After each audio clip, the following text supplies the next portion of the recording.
Hello students, இன்னைக்கு இந்த sum எப்படி சால்வ் பண்றதுன்னு பார்க்கலாம். So क्वेश्चनல வந்து θ வேல்யூ 45 னு கொடுத்திருக்காங்க. So அப்ப இதுல இந்த 2 sec2θ plus 3 cosec2θ ஓட வேல்யூ என்னன்னு கேக்குறாங்க.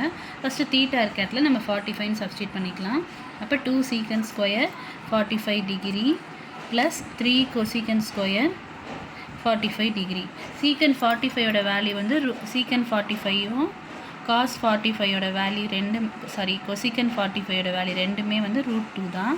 இப்போ sec 45 ஓட ஆன்சர் வந்து 2√2. இங்க ஸ்கொயர் இருக்கறனால ஸ்கொயர் போட்டுக்கலாம். +3 cosec ஓட வேல்யூ √2 ஸ்கொயர் இருக்கறனால ஸ்கொயர் போட்டுக்கலாம். சோ ஸ்கொயர் √2 ஸ்கொயர் √2 கேன்சல் ஆயிடும்.